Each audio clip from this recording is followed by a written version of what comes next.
Good evening, friends, colleagues, people on Zoom. Hello, everybody. Thanks for attending this public symposium event, our second evening of this and our second full day of the symposium week here at United Theological Seminary of the Twin Cities. My name is Siggelkow, and I am the director of the Leadership Center for Social Justice. And I'm very pleased and honored, really, to be presenting tonight with my friend and colleague, Ricardo Pérez, the Leadership Center's first artist organizer in residence.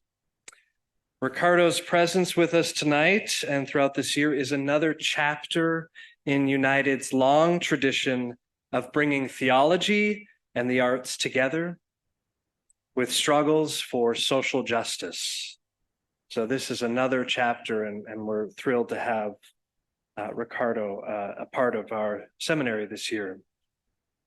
The title of our talk tonight, Organizing in the Spirit of Accompaniment, is inspired by the late historian, movement intellectual, lawyer, and activist Staaten Lind.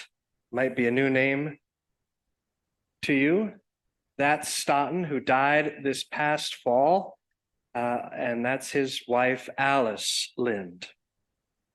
A self-described Quaker Marxist, that's right, or Marxist Quaker, Staaten served as the director of the Student Nonviolent Coordinating Committee, that is SNCC, the director of their Freedom Schools. Staaten was recruited to direct the Freedom School project in Mississippi during the summer of 1964. There he is at a training in 1964 with SNCC staff and volunteers. In April 1965, Staaten chaired the first march against the Vietnam War in Washington, D.C. In August of that same year, he was arrested together with Bob Moses and David Dellinger at the Assembly of Unrepresented People, also in Washington, D.C., where demonstrators sought to declare peace with the people of Vietnam on the steps of the U.S. Capitol. This is an image of Staaten along with Bob Moses and Dave Dellinger at that march, at that demonstration.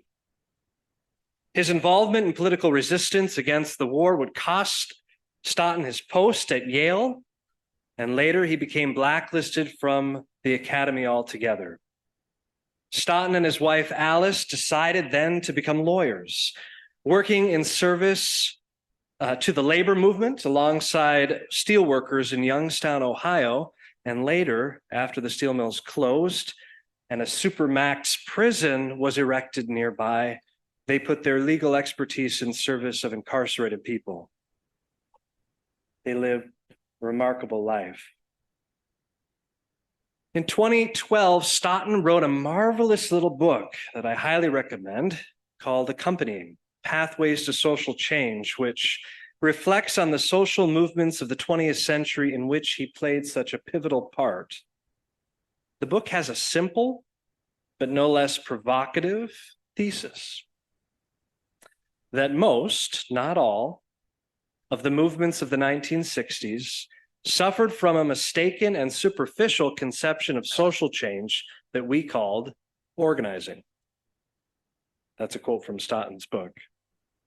Staaten, in his book, challenges a model of organizing that is still quite dominant today, even in faith-based organizing, which views social change as a process whereby person A, or organization A, decides what would be desirable for person B to think and do, and then seeks to bring about that predetermined result. Staaten believed that this model of organizing was mistaken and superficial because it has often, from his perspective, resulted in a restrictive institutional environment that can come to obstruct or actually undermine creative and spontaneous action from below. And it can result in a situation in which the worst aspects of the way things were begin to reassert themselves when the organizer decides to leave a place or a group of people. By way of an alternative, Stoughton offers a different vision and a different practice to those of us who are seeking to transform the world. He calls this practice and this vision accompaniment. Throughout his book, Stoughton looks closely at a number of important social movements that reflect and embody this different practice and vision. And this evening, Ricardo and I would like to introduce you to some of the lessons that might be learned for us today. We believe that these lessons are particularly relevant for those of us who are involved in or training to be involved in various forms of ministry for social justice, whether as pastors, chaplains, activists, or organizers. What we want to suggest is that the work of ministry for social justice is best approached in the spirit of accompaniment. See if I can keep up with my slides. Rather than leading others in struggle, imposing ideas and strategies for social change, ministry in the spirit of accompaniment is much more about joining the spirit active in the world and coming alongside those in struggle. We will focus some attention tonight on the organizer and movement builder Ella Baker, who helped to found SNCC, the Student Nonviolent Coordinating Committee, and mentored many of its young organizers. Then we'll look briefly at the Zapatistas, an indigenous movement that publicly emerged in Chiapas, Mexico on January 1st, 1994. After introducing you to these figures and movements and highlighting some of their key insights and lessons, Ricardo will share about his work as an artist and organizer in the community, how he understands the work of organizing in the spirit of accompaniment, and how our shared work with Pueblos de Lucha y Esperanza, a local faith-based organization, is informed by the principles and practices of accompaniment. And then we will also be including you for an exercise as well. Don't run away. But first, I want to say a bit more about this word accompaniment. The idea is often associated with Oscar Romero, many of whom I believe you'll be familiar with him, the Archbishop of San Salvador, who was assassinated while celebrating Mass on March 24th, 1980. In Romero's final pastoral letters, he spoke of the kingdom of heaven as not only a future reality, but as something that is available to us here and now, present to those of us with eyes to see and ears to hear. Now, he saw this presence of the kingdom not in the established order. He was, after all, living under a repressive fascist military regime, but in the life of the ordinary people of San Salvador, the majority of whom lived in extreme poverty, who nonetheless had begun to live together in such a way that they feel themselves to be brothers and sisters. And Romero recognized that it was the poor to whom Jesus turned.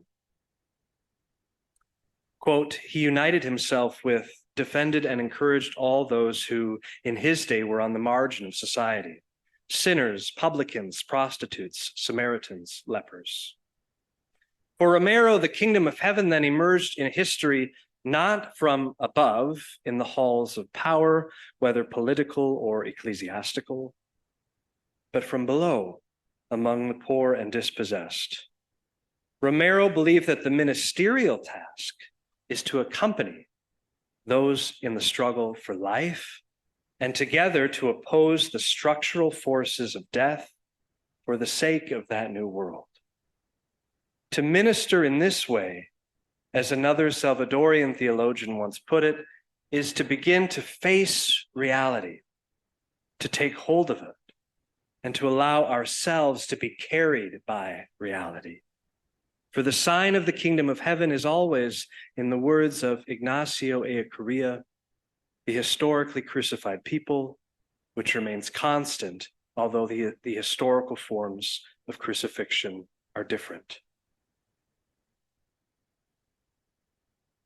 John Sobrino reflected, The reality of the people bore up Monsignor Romero, and the reality of Monsignor bore up the people.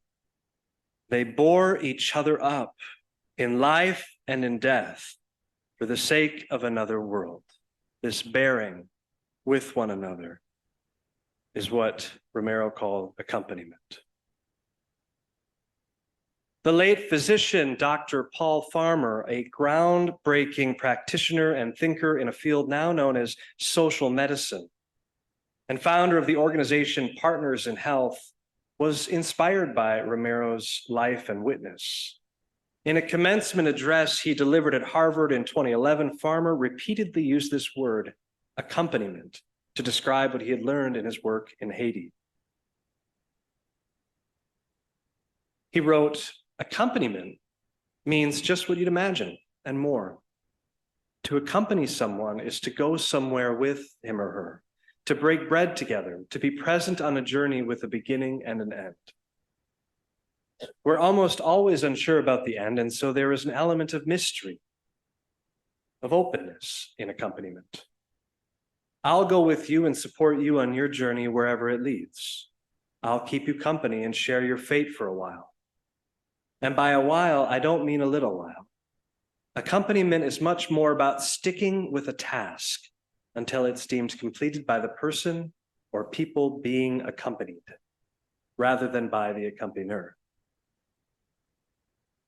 Reminds me of what Reverend Preston was sharing earlier this evening at our UCC dinner, talking about global missions in the UCC church. Very similar to this idea of accompaniment, I think.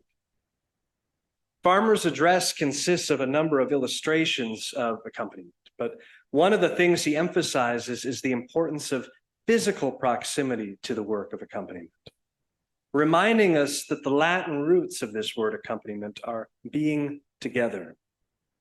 Come in eating bread, panis, face to face.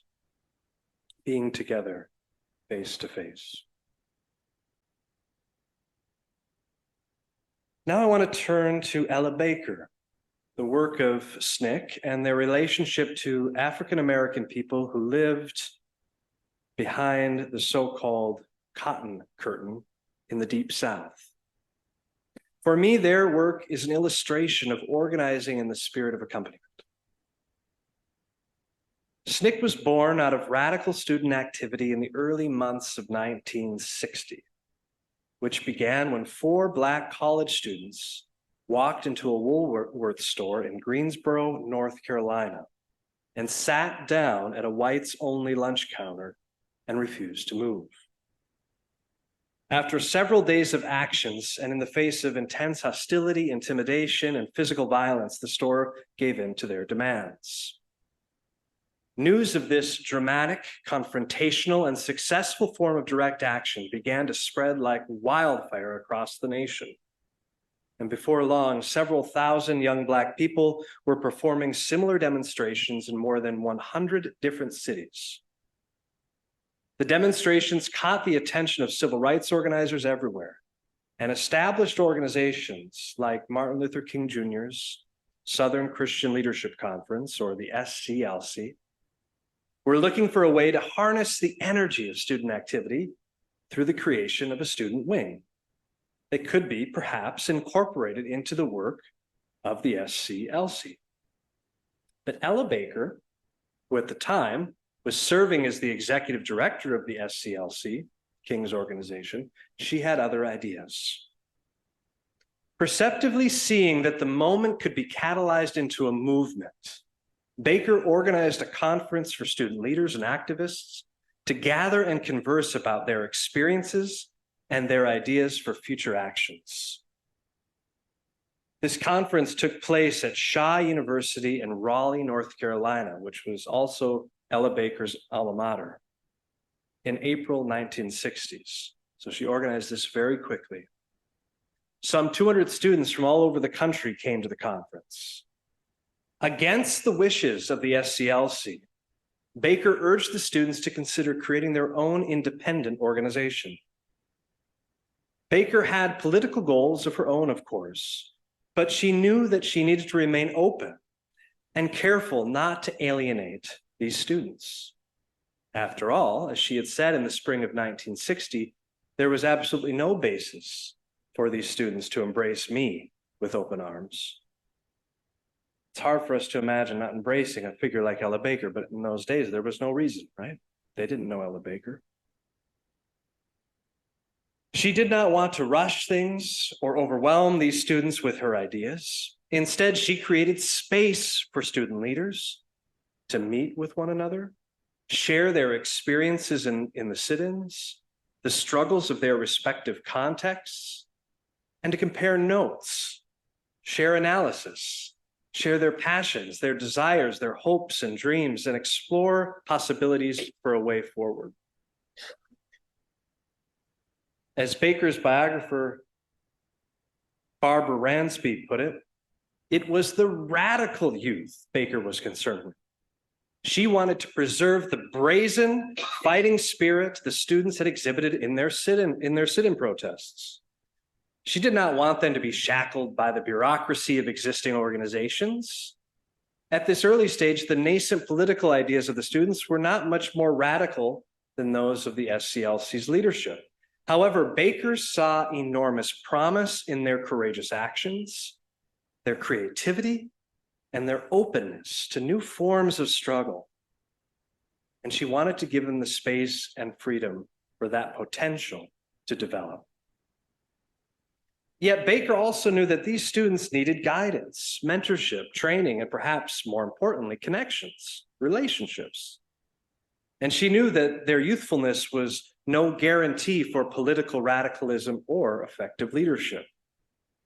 The young people who joined SNCC were mostly between the ages of 18 and 24. Most were Black, and most were first-generation college students attending historically Black colleges or universities. They were not middle class, but they were not poor either. They were moving up the social and economic ladder from where their parents had been. They were young, they were passionate, impressionable, curious, and they were searching. Baker had long been organizing in the spirit of accompaniment. She had created strong networks across the South, traveling and working in unbelievably demanding schedule for several decades by this point. And now she had the opportunity to accompany these students. But Baker did not impose her agenda on the students, nor did she incorporate them into the hierarchy and bureaucracy of existing organizations.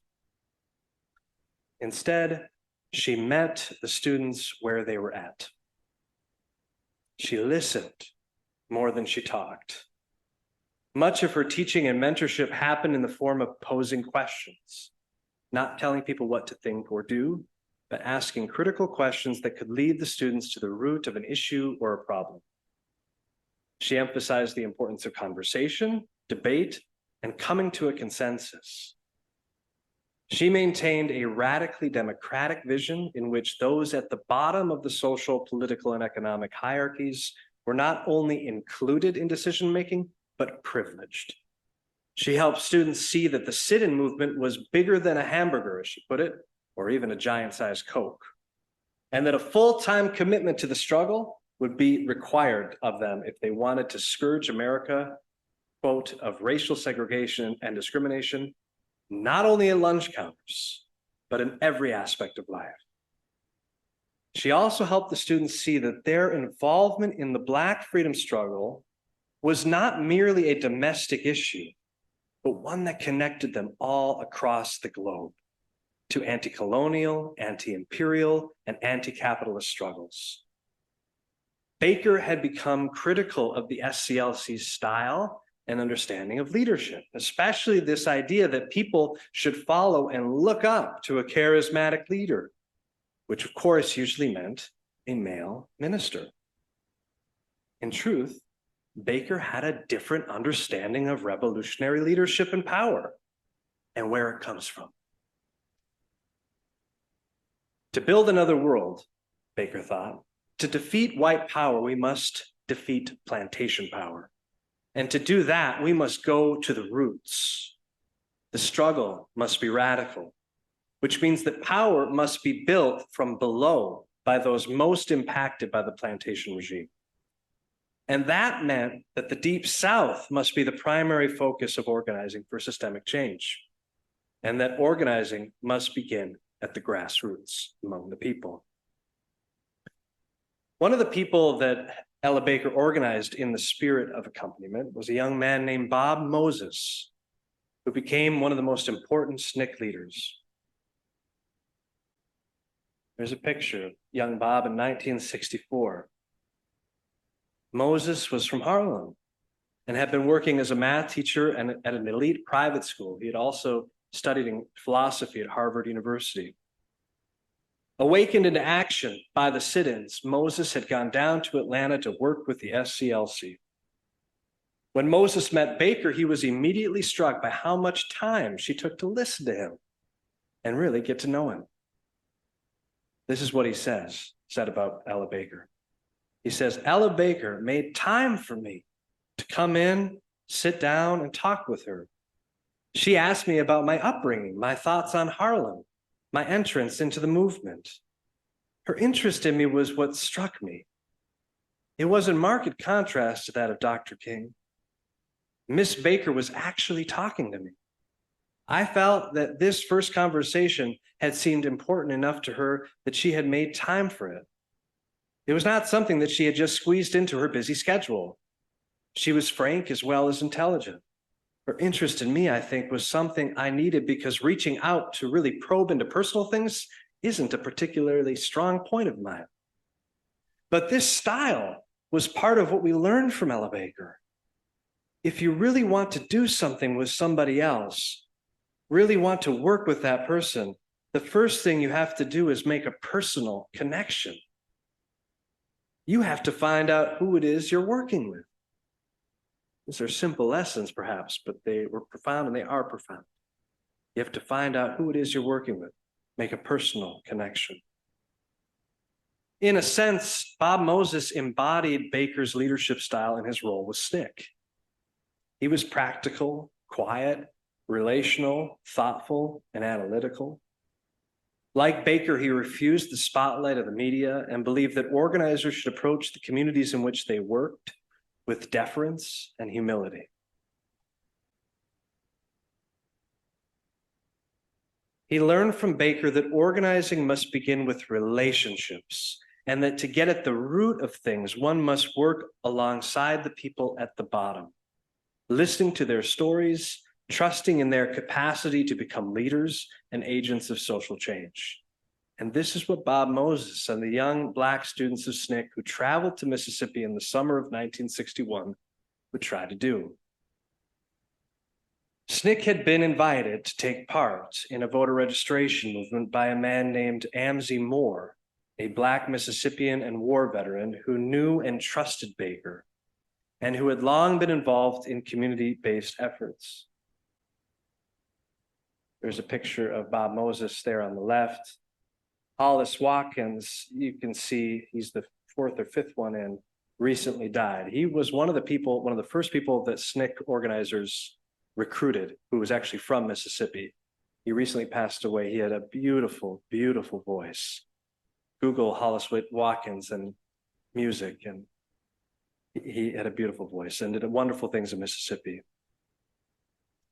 Moses and other SNCC workers, most of them came from the North. They had some ideas about the South, of course, but actually traveling there and getting to know the people was something very different. Moses describes his first experience traveling to the South this way. Although I was now traveling in the much feared Deep South, I didn't know enough to be afraid. I was in the role of observer, listening and watching, learning how the dominant society feels. As I moved through it, I could see that the South was not the same everywhere. Birmingham, Alabama, belching smoke and fire from surrounding steel plants matched no image of the South we held in Harlem. Low hills dotted with pine and hardscrabble farms rolled through southern Mississippi. Then north along the Mississippi River, the land flattened, dramatically presenting an expansive vista of cotton fields, big plantations, and sharecroppers' shacks. Everywhere, white power was clearly the dominant power, but every day was not roiled with lynchings. Black folks had a life, and I began learning how to enter into it. Now, what's striking, I think, about this passage is the way in which Bob Moses is really observing. He's listening and watching and learning. And notice how his attention is on the geographical and the geological, but also on the affective dimension of life in Mississippi, the feeling of the region. Discussing how SNCC approached organizing in rural Mississippi, Moses once said that what we did in essence was to try to do for the community people that we were working with what Ella had already done for us. We tried to do what Ella had done for us.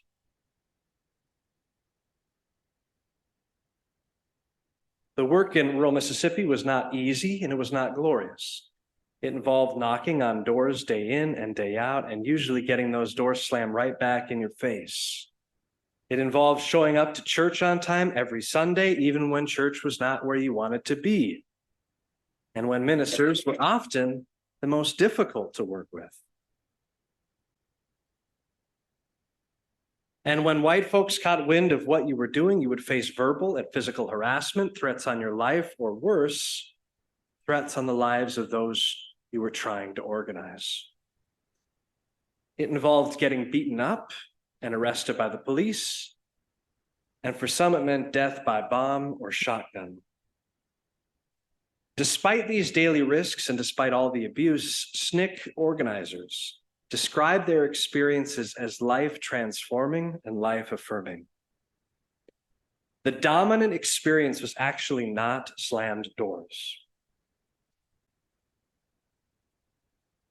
Instead, as Moses put it, everywhere we went, I and other civil rights workers were adopted and nurtured, even protected as though we were family. We were the community's children, and that closeness rendered moot the label of outside agitator. Indeed, if we had any label at all, it was as freedom riders. It did not matter whether we had arrived in that fashion or not. This identity was liberating, conferring respect in every community we worked in. In calling us freedom riders, these communities were finding the most defiant image they could to signal their approval of our work, even if they crossed the street when they saw us, or were not yet prepared to brave the dangers of trying to register down at the county courthouse. Importantly, as is always true in close families, our young generation was dynamically linked to a rooted, older generation who passed on wisdom, encouragement, and concrete aid when possible. And pretty soon, SNCC was growing, and new local leadership was developing, and people were registering to vote. By 1962, the SNCC Mississippi staff had 20 young people on staff in Mississippi, 16 of whom were from the state.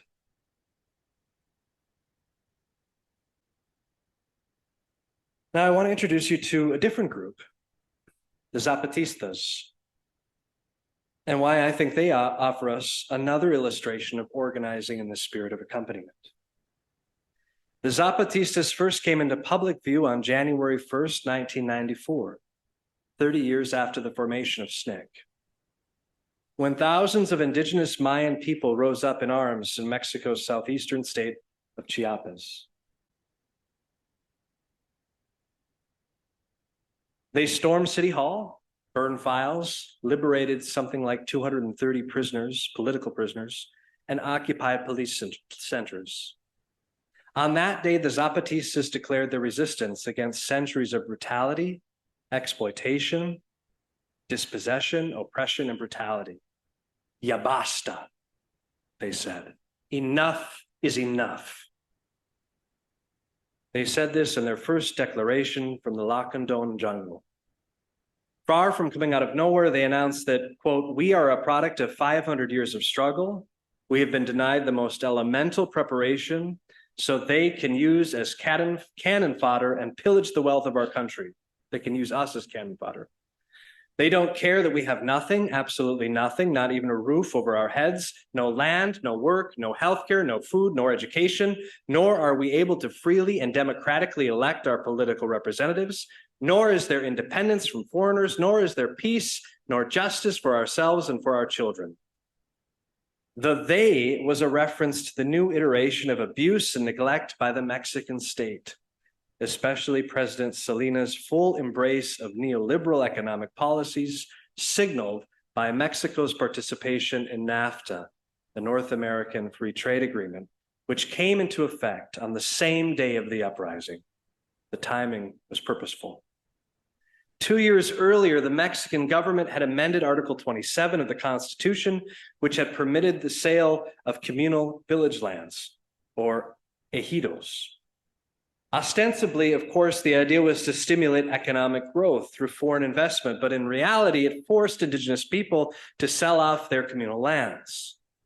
Between 1991 and 1994, 23 new billionaires emerged in Mexico, while 41 million Mexicans lived below the poverty line. Entering into NAFTA meant that the peasants of Chiapas, most of whom were left with small and very, very poor quality plots of land, would be forced to compete not only with the business elite of Mexico, but also with larger and wealthier US and Canadian farms. The people who were bearing the brunt of these policies were the Mayan people of Chiapas. As Subcommander Marcos put it, NAFTA is a death sentence for indigenous people. The Zapatistas immediately made demands for employment, housing, food, healthcare, education, independence, freedom, democracy, justice, and peace. Their uprising marked a refusal to be killed, a refusal to die. Enough is enough. Ya basta was a cry for life, and it remains in Chiapas a movement for life. The uprising was met with a brutal reaction by the Mexican military. The Zapatistas faced tanks in the Air Force. Hundreds were massacred. The international community was sympathetic to the Zapatista demands and very critical of the Mexican military's repressive reaction to the uprising. But most Mexican people did not want to be at war with the Mexican state. Within a matter of 12 days, prompted by international pressure, President Salinas declared a ceasefire, and the Zapatistas and the Mexican government negotiated a peace process. According to one scholar, the negotiations marked one of the quickest transitions from guerrilla uprising to peace process in global world history. The negotiations were held in San Cristobal Cathedral in February 1994, actually mediated by Bishop Samuel Ruiz, a bishop who had been deeply shaped by liberation theology, who had done some of the spade work, what Ella Baker would call the spade work in the community prior to the uprising. Eventually, through fits and starts, negotiations, divisions, and conflicts, the Zapatistas were able to create 38 autonomous municipalities in December of 1995. They had been able to recuperate 12 to 17,000 acres from the plantation owners to construct a material base for what became a kind of exilic territory, a territory of exile. The municipalities consisted of about 1,000 communities and around 300,000 people, and these in turn were organized into 5 autonomous zones. Just as SNCC discovered existing traditions and networks in Mississippi upon which they built in their organizing, so too the 6 people, 3 mestizo and 3 indigenous, 5 men and 1 woman, who had left the city for the Lacandon jungle of Chiapas in 1983, 10 years before the uprising, they too discovered traditions, ways of life, and resistance tactics among the diversity of Mayan people. The 6 people who entered the jungle had their own political goals in mind, but they soon realized that in order to survive in the jungle, they needed to adapt and to learn from the indigenous people new ways of living. The indigenous people of Chiapas challenged their view, which was a very traditional left-wing view of the leader-mass relationship, in which a vanguard leadership with a higher political consciousness would somehow lead the masses into action. Instead, they inverted this relationship. They inverted the relationship and replaced it with popular and radically democratic forms of organization. The activists from the city then began to be changed. They began to listen and to learn from the people, and soon they began to walk together, forging a new path. By 1994, first became publicly visible, Zapatismo policy and practice was still in formation. And indeed, part of what is distinctive about Zapatismo is that it is less prescriptive of future structural forms and practices than most orthodox Marxist movements. In this way, it bears many of the same marks, I think, as the organizing philosophy of Ella Baker and those who have shaped popular education models in the 20th century. Figures like Miles Horton, the founder of Highlander Folk School, Highlander Center, which still is around. Septima Clark, who ran the citizenship schools. Paulo Freire, the Brazilian educator. Zapatista follows this motto, we make the road by walking. Over time, though, Zapatismo became a distinct and conscious political project which has emphasized autonomy, communal lands, self-government, and international solidarity. Because the indigenous people of Chiapas were abandoned by the state and because they refused the terms of being incorporated into capitalism, they decided to address their issues through self-organization, through autonomous modes of governance. For the Zapatistas, autonomy means subsisting on the land independently. So they began to build their own infrastructures, including houses and roads, schools and health systems, along with their own laws and methods of self-government. Zapatista communities are far from perfect, of course, but they have sought to develop liberative and revolutionary structures within the shell, we might say, of the old order, a taste of the kingdom of God, to use theological language. An important dimension of these structures has been the struggle from within by indigenous women in their fight for dignity and equality. Before the uprising, the Zapatistas had instituted what they called a women's revolutionary law, which was imposed by Zapatista women on March 8th, 1993, which some have described as the revolution before the revolution. As one Zapatista woman explained, quote, some things must be asked for and others must be imposed. Our freedom and dignity are things which we shall impose, whether or not they are recognized by the government or by our partners. Laws regarding the rights of indigenous women across all dimensions of life were immediately enforced in Chiapas after the uprising. So much more could be said about the cooperative structure of Zapatista communities, their mode of self-governance, their justice system, their autonomous education system, and their incredible work to develop their own healthcare system that prioritizes reproductive health and justice. Much could also be said about the ways the Zapatistas have needed to navigate the failures and betrayals of the Mexican government, the challenges of creating some kind of autonomy in a globalized capitalist economy, and how they have navigated the particularity of people's struggles while also opening up to international forms of solidarity. The Zapatistas actually have been traveling the world. They've been traveling in Europe over this past year, talking and sharing about what they've learned in their context so that people within the European context can learn as well from them about their own context. Fundamentally, the Zapatistas are committed to a world where many worlds can fit, to a world where many worlds can fit. And they believe that this new world, this other world, is possible and that it is available to us here and now. I have a list of Zapatista principles and practices for you to take home and look over. That you have, if you didn't get the handout, it's up there, and we'll post that in the chat for you. But I want to conclude now with a few reflections before we turn to Ricardo on what lessons we might learn about accompaniment from Ella Baker, from SNCC, and from the Zapatistas. And I want to share these in the form of some proposals about ministerial leadership for social justice. You knew I would get there. Well, here's a sign. You are in the territory of Zapatistas in rebellion. Here, the people lead. and the government obeys. And you see these different images which are central to Zapatista life: production, someone farming there, education, and health. All right, so here are some proposals. Number one, ministerial leadership for social justice should become radical. That is in the sense that Ella Baker understood the term. We should go to the roots of an issue or problem. Not about band-aids, it's about going to the roots. And we should do so not only in thought, but in action.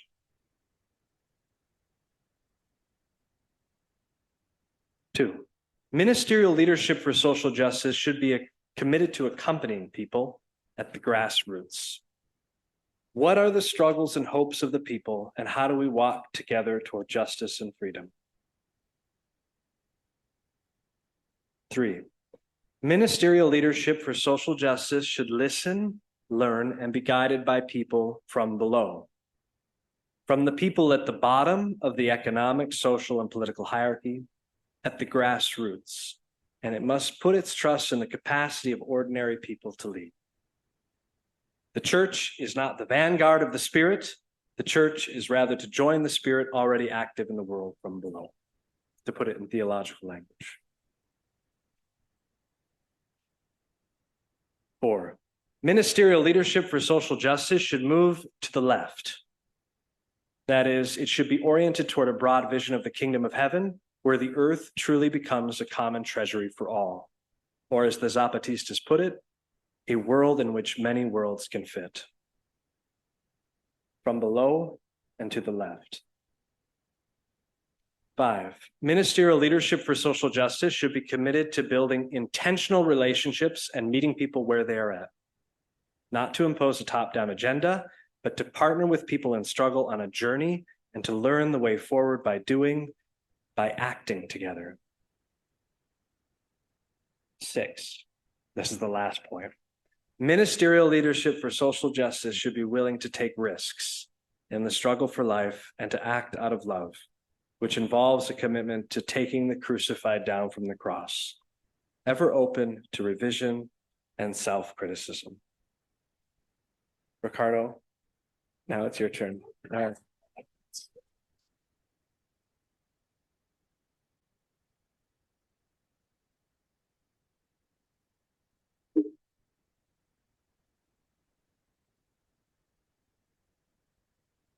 Hey, everyone. Hard act to follow, not gonna lie. Rai's a pretty cool guy, huh? So hey, everyone, good evening. My name is Ricardo Pérez. I use he, him pronouns. I am an organizer, coalition organizer. I am an artist. I'm a dad, many other things. But yeah, so basically, a little bit about myself. I was born and raised in Mexico. So back in '94, it was probably like between 9 or 10 in Mexico City. So when the Zapatistas arose, I was very young and I got to see some of this in real time. And the disparities that led them to move became clear to me. On a personal note, seminaries are close to my heart, I guess. My parents studied at one in Mexico City, and that journey led them to be the directors of an orphanage where we lived for 5 years in Acapulco in Mexico. So we grew up with, kids whose parents couldn't afford to live with them, or who were unable to guard them or be with them, or who didn't have parents or lived on the streets. So for me, the spirit, of in the work in my life has been very present from early on. And I have witnessed back in Mexico growing up, and I feel like indirectly I was living that spirit of accompaniment by living in the orphanage, My dad was very eminent at us having the same experience as the kids to avoid having disparities within the orphanage, So we used to go to the same school, eat at the cafeteria together. And it was very hard for us coming from like a single family. Well, we live in a multi-generational family household, but it was hard to share my parents, right? With like 20 kids, 30 kids, 100 kids. We went to 100 kids. But you know, like for me, that again marked me, that really was setting me up for what's coming next, right? And before I keep sharing my story, I do wanted to highlight some of the principles that guide the Zapatista community life and organization. So as Wright mentioned earlier, the Zapatistas inverted the relationship of leader and masses within the traditional left. This actually became fundamental to the Zapatista principles.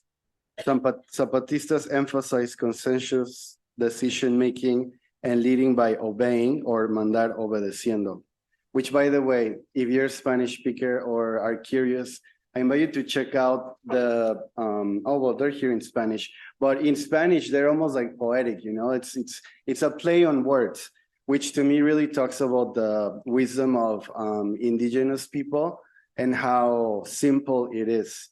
And when I look at these principles, I feel that it's very obvious and it's very simple and it's very much like nature, in my opinion. So again, leading by obeying are the 7 principles: to obey, not to command; to represent, not to supplant; to step down, not to climb up; to serve, not to help oneself; to convince, not to defeat; to construct, not to destroy; to propose, not to impose. And I didn't really grow up in an academic background myself, so I didn't really learn this in school, but through my experiences here, I have come to really see these principles, hear them, feel them, smell them, taste them, experience them on the flesh, on real time.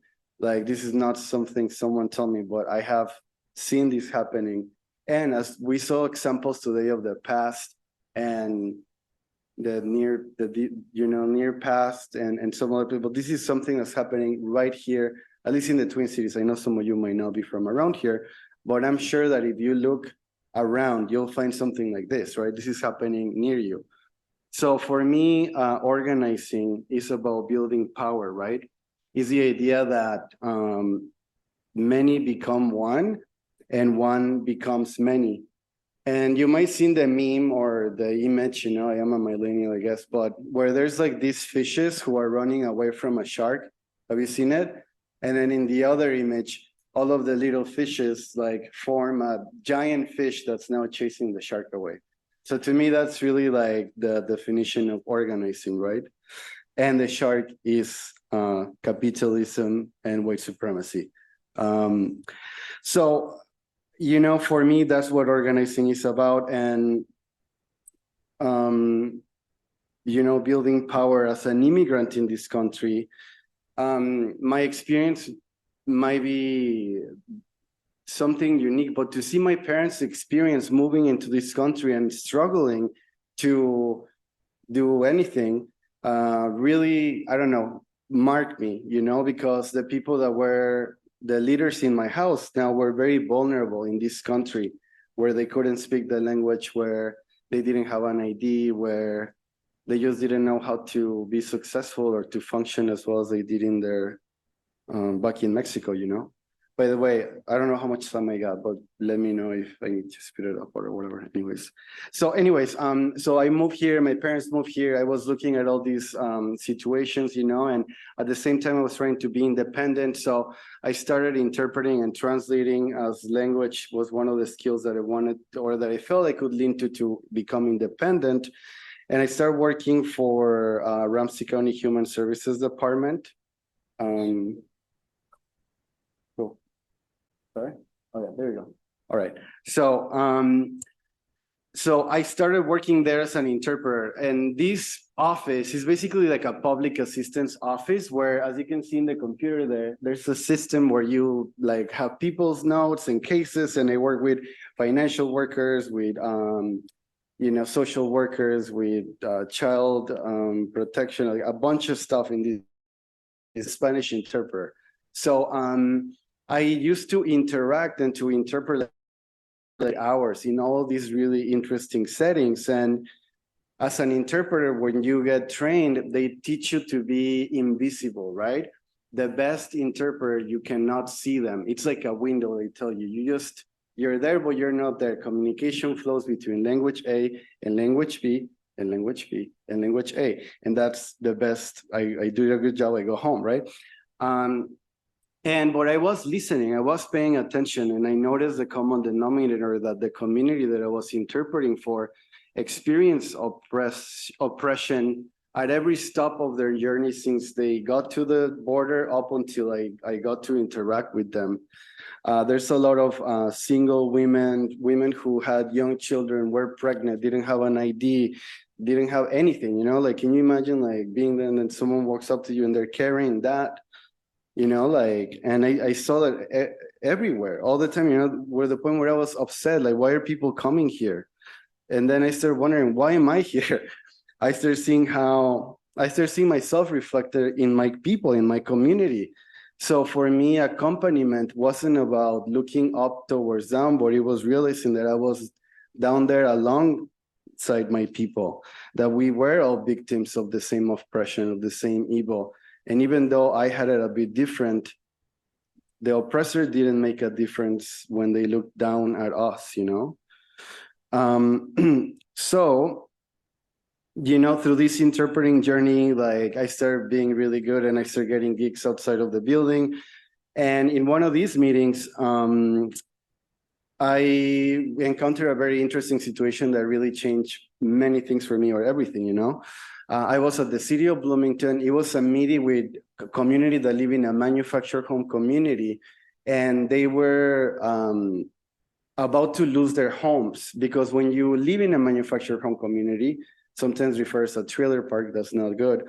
You don't really own the land, you own your house, but if they sell the land, you lose everything, right?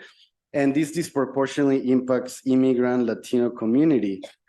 So I was at this meeting and I didn't really know what was about to happen, but what ended up happening is at one point, I found myself interpreting for a white man who was speaking in Spanish to another white man. And it wasn't just a casual conversation, but he was upset, you know, like he was pretty much yelling at the city official. And then came a woman named Antonia Alvarez, who then testified about what was happening, you know. And Antonia, in the way that she delivered her message, like, just shook me. It branded me, you know, like fire in my heart. It was like a culmination of a lot of experiences that really, you know, it really shook me. You know, Antonia was there asking the city not to let the sale of these lands so she wouldn't lose her home. And, you know, so as a good interpreter that I was very quiet in the corner, I was invisible, you know, but I remember in that occasion, I couldn't help myself, but I broke down. I couldn't keep going. I was crying, you know, because to see someone who in our society is the most vulnerable, a woman who is undocumented, who is cleaning houses, to be there in such a powerful manner, it really challenged what I was doing in order to help or to do something about the injustices that my community experienced on a daily basis. And the other important thing to note here is interpreters of all kinds, right? Somali interpreter, Hmong interpreter, Vietnamese, Lao, and our experiences were very similar across the board, even though our cultures and our languages were very, very different. So there was a pattern that's starting to form around my experience around power here in this country. So, you know, Pueblos de Lucha y Esperanza, or People's Struggles and Hope, is the organization that, again, me and Rai happen to be involved with. And I'm very, very fortunate to have found them. They found me, we found each other. And I found purpose by working with them, because I couldn't really go back to normal at work and pretend that I haven't seen the things that that I saw. So,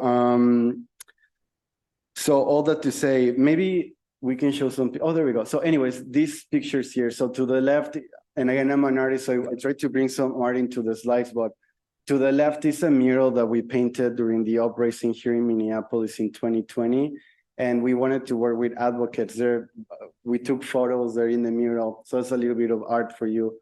But then in the right there, this is an assembly that we convened in Circle Pines, if I'm not mistaken, where more than 14 manufactured home communities showed up to testify the need for liberating funds to repair their homes. A lot of the people that you see there lived in houses where the roof was caving in or the electricity wasn't working properly. And the money in place to fix homes is not meant for us because we don't have a social security number. So the fight in this situation was for us to liberate the funds. Now, this is the culmination, right, of us getting there. But what you don't see in this picture is, me and Antonia going to these communities and door knocking.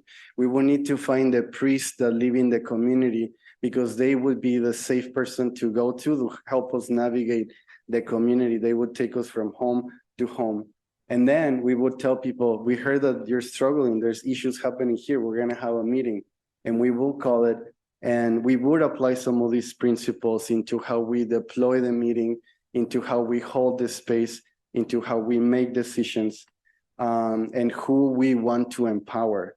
And let me tell you, without a doubt, just like with the Zapatistas, time and time again, women lead in my community. Women are the ones that showed up, are the brave ones that bring messages back to family, to have the hard conversation. So for me to be able to witness that and to see the mirrors with the Zapatista community has been very powerful. I locked myself out of my notes, but I can tell you more about the picture. So, okay, to the right? I thought it was to the left.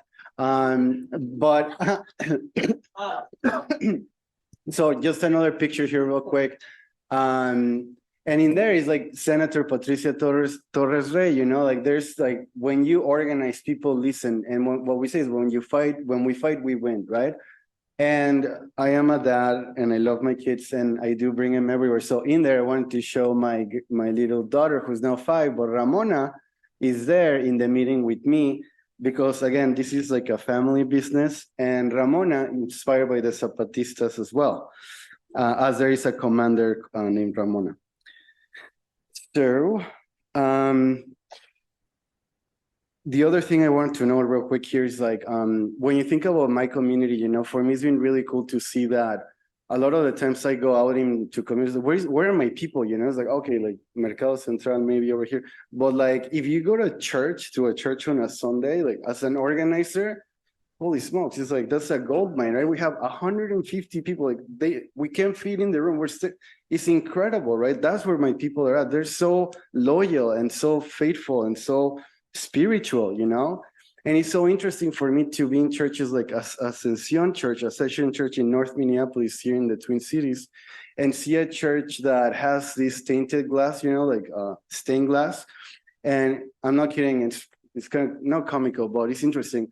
Like, it's like the whitest Jesus I've ever seen in my life, or the whitest like saints that I've ever seen. But you look at the congregation and it's like brown, young immigrant people, What an interesting intersection, that we're in that space. But it is really us. It's really happening. And in North Minneapolis, the issues that community are experiencing there are very severe, poor housing conditions, jobs that are exploitative, lack of transportation, lack of affordable, healthy foods. And Pueblos has a presence there, right? Now, when we move into trying to build a base with Ascension, and actually thanks to the work of Wright, there was an important triangulation there with one of the folks who attend your class. When we were there, people told us something very specific right away. They said, we don't want you to come, tell us something nice, and then leave, and we never see you again. So we heard about Accompaniment. We know that it exists, but to hear it as an ask of the community, it was very powerful. And we said, absolutely. We don't have an agenda yet. We want to build that with you. So rather than bringing down a solution to these problems, a very great solution that they need to buy into, we just ask questions about who is your people, what is your struggle, what is your hope, and we'll talk more about that in a second here. But I just wanted to showcase that the work of Pueblos is a work of accompaniment and that it is happening today in places like Ascension Church in North Minneapolis. So this other one here, this is more showcasing the art aspect of the work. So on the far left, you'll see Pueblos, you know, Antonia is there, her husband and other leaders showed up to a protest in St. Paul in the Cedar Armory when a soldier, I can't actually call the state, but Vanessa got murdered. And it was like a case, I don't know, Vanessa Guzman, I don't know if you remember about it. But for the Latino community, it was like, that was right after the uprising. So it was a very tender moment in community and they called us to show up for a protest, you know? And in this situation, it was really cool because I was there as an organizer and as an artist, and I've never really done work live, but we painted this mural live. And I never seen the work of art happening live in a protest, but I love the element that it brought into the picture for people to have a thing to lay their eyes on and reflect or talk to their peers about it. You know, it was really cool to see art into action, and organizing in Pueblos was there as well. So again, when you're doing art, when you're accompanying people, like that's very different than bringing a solution or you know what I'm saying? It's like, it is really like a style and approach. So here's another really wonderful picture of Ascension Church. As I mentioned, this is a place where we're building a base with Pueblos. This is a posada. I chose this one because you can see Rice, the back of his head, or as some say, his best angle. But you'll see in there, like, you know, we're not really, you know, like in here, we're just like breaking a piñata, you know, and like this is what the community looks like. And as you can see, you know, it's so important to also bring joy because a lot of times there's a lot of pain, and that's very necessary for us to understand the arc of justice. But to be able to lead with joy, I think is an important calling. So anyways, so again, there's more pictures there. And then I want to show our board members to the left, my friends, Teresa and Juan Luis, and a resident leader in Ascension Church. So to perhaps close us up, I don't know how much time I have, but I think I'm good to start closing. Sorry? Sure. So just to close, the one thing I did wanted to say, it's like, I think I understand my audience today, and I feel for you. I can only imagine what you carry. And I know that there's no way that you can solve all of the world's problems, right? But I guess my hope for you today is that you can find yourself and put yourself in situations where your journey can take a left from the bottom and to the left. And that's what I wanted to share. So we have a cool exercise prepared for you next. We're not gonna leave it at you looking at pictures and hearing about organizing in Pueblos, but you're gonna conduct an exercise that we usually run when we are out in community, in the manufactured homes, at the buildings, in the churches. So you must have one of these sheets with you, I'm sure. So in there, you'll see a couple of questions that we're hoping you can answer. And again, this is, who are your people? What is your struggle? What is your hope? And then there's two extra questions that we created for the purpose of today. Who do you accompany, or who do you feel called to accompany in ministry? And what might accompany look like in your context? So the idea here is that you will first take about 5 minutes to self-reflect and answer yourself, with the idea that you would then be in a small group to talk to your peers about your answers and to perhaps gain some more learnings from each other. After, we would share and close. So we're very close to being done. 5 minutes for you to answer these questions. Thank you. From these conversations.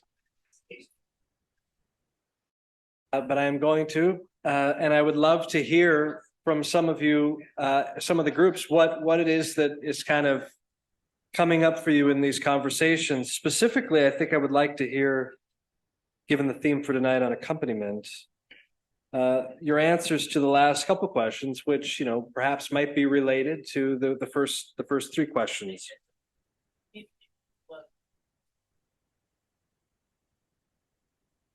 Yeah. Oh, it looks like we still have people in the Zoom room. Okay. They were kicked out and then they were kicked back in. They were going back and forth through time. Now they're just wait. We'll wait for 10 seconds as they make their way back into the room.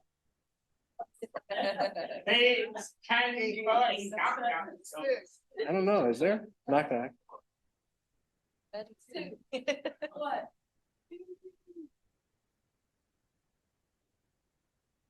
All right, welcome back. Breakout groups. Okay.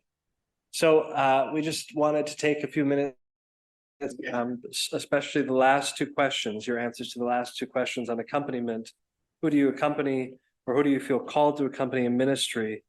What does that look like in your context? And that may or may not be related to the first three questions, but would anyone like to share with us your answers to these questions? Anyone feel brave enough?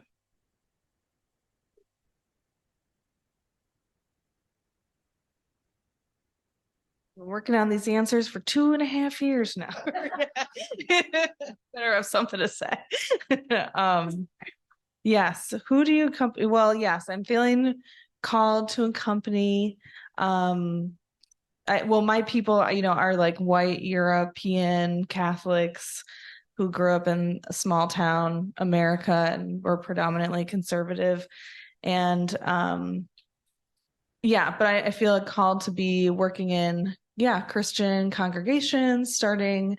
I feel like I am finally connecting to the Catholic communities that want to be working on these on anti-racism. So that's who I'm called to accompany. And what it looks like to me has been my social transformation work of like developing, what it looks like to do consulting work in congregations, and perhaps doing like community grief rituals, working on like healing, different kind of liturgy, like what could be different? How does it look differently? Guest preaching, retreats and workshops, kind of just, doing all those types of consulting, facilitating things with the congregation.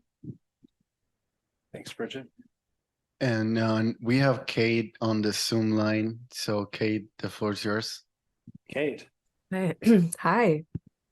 Thank you for this activity and the presentation. I loved the questions. And I appreciate the opportunity to reflect on them, this being my first semester here.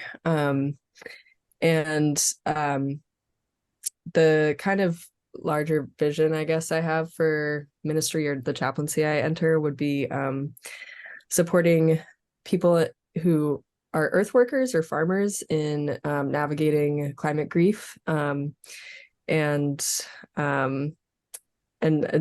I think like one, like concrete way of understanding who the people I want to accompany are as farmers and earth workers. But I also think like more generally, just people who are affected by unjust loss, especially in the context of the climate crisis. And the last question was harder for me. So what might accompaniment look like? I think that it would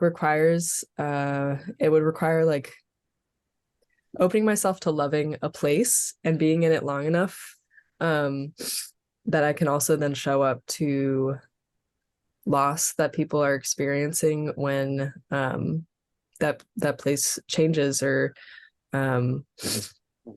experiences disaster of some kind. And that's where I really see the work of chaplaincy coming in. Is just like that's what accompaniment seems like to me. It seems like chaplaincy, just being there, listening, holding people, and then at some point that moves into organizing in my vision. And I don't know what that point is, but I appreciate you all giving some framework for that. Thank you so much, Kate. Hey, my name is Diana Noble, and I graduated last spring in social transformation. And who would I feel called to accompany in ministry? I have been holding an arrow in my heart since 2019 when I first came across the wave of technology that was descending on us. And right now there are a lot of folks who are really afraid of technology, especially artificial intelligence. And the research that I've done since then has only proved that it's not going away. In fact, many people are calling it as transforming as fire. And I think about Teilhard de Chardin, who said that if we can harness love for the second time, it would be like, or if we could harness love, it would be like harnessing fire for the second time. And I really believe that the artificial intelligence that's accessible to us right now is through these large language learning models. So many people don't know how to use them without doing what is being promoted, which is all about profit and greed and really betterment of someone's economic situation. And what I've found is that there are many people who can actually change the course of the future. We should be being paid to be these engineers, these end user engineers, but we're not, because they want to get as much free labor as they can. And there's a lot of people who could really put in their lived experience, just like the Zapatista, all of these different philosophies. It's not in there because nobody's calling for it from the outside. So when we put our hopes and our dreams in these prompts, we can have really engaging conversations with these large language learning models that nobody else is having around the world. And that missing information can then be weighted mathematically as this machine does, and literally have it put in there before the machine figures out it's a lion. Most lions don't really care about mice, but if we can right now encourage and have conversation, being able to show that mice might be really good allies, we have a hope of ensuring the future not to become a greater divide. So I'm accompanying those that don't understand this and that have a need for agency, a need to be able to somehow have autonomy in shaping the future. And it's simply through having conversation with artificial intelligence. Thank you. Great. Say something. Greg, he a community member. There is some good questions. And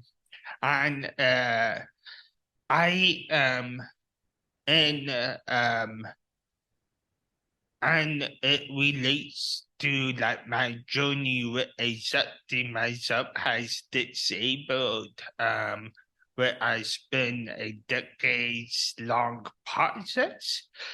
But just like, how do we and part of that ableism has shown up, and when I've done DEI workshops, because many of the workshops, not all, but many are ableistic, not intentional, but like, come sit on this rug. Well, sitting on the ground hurts my body. So, like, there are a lot of examples, and something I've been really coming into in the last couple of weeks is I am feeling led to do find a community of practice of other DI practitioners that I can work alongside and give them, I will be able to present a disabled informed DEI training along with other people lived experiences, whether they are different of different genders or people of color, or different sexual orientation, and just that how do we become, so that I think we forget how to make our DEI work intersectional, because if we look at the climate crisis of COVID, the people who are most affected are the ones who are people of color, are the most marginalized people because where they live, because of their access to health care. So if we want to make the world just, we need to make the world accessible in all ways. Thank you, Greg. So we're at about time. Thank you so much for attending this evening for this special event, organizing in the spirit of accompaniment with Ricardo and I. And thanks for those of you online who stuck it out till the very end and for having these conversations. I hope you will continue to reflect on, your calling in ministry and our call as ministers to accompany others in their struggles. Have a great evening. Take care. And we'll see you next time.